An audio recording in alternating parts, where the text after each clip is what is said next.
అదేవిధంగా గురువుగారు అయితే కొన్ని క్షేత్రాలు అంటే ముఖ్యంగా మీరు చెప్పినట్టు కలియుగ దైవం వెంకటేశ్వర స్వామి గుడి దగ్గర కావచ్చు, దుర్గమ్మ గుడి దగ్గర కావచ్చు, ఒక కోరిక కోరుకుని రాళ్ళని నిలబెడతా ఉంటారు. నిలబడితే ఇన్ని రాళ్ళు నిలబడితే ఆ కోరిక నెరవేరుతుంది అని చెప్పేసి నమ్ముతూ ఉంటారు కదా, అది ఎంతవరకు నిజమంటారు? మీరేం చెప్తారు? ప్రజల నమ్మకాన్ని మనం గౌరవించాలి. భక్తుల నమ్మకం ఏదైనా, భక్తికి పరాకాష్ట ఏంటంటే మా మనస్సు భక్తికి పరాకాష్ట ఎవరమ్మా? ఆంజనేయ స్వామి.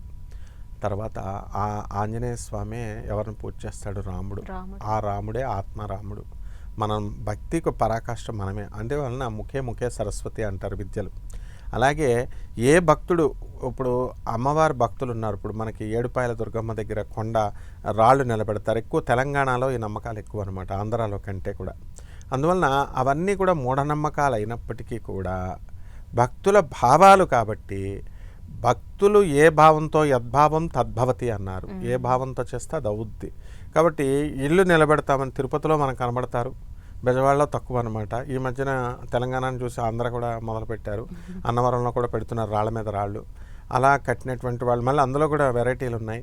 4 అంతస్తులు కట్టాలంటే 4 ప్లేయర్లు, 3 కావాలంటే 3, కాబట్టి పోటీ పెట్టుకొని ఒక 7-8 పెట్టి ధన్మని మొత్తం అన్నీ పేకమేడల్లాగా పడిపోతాయి.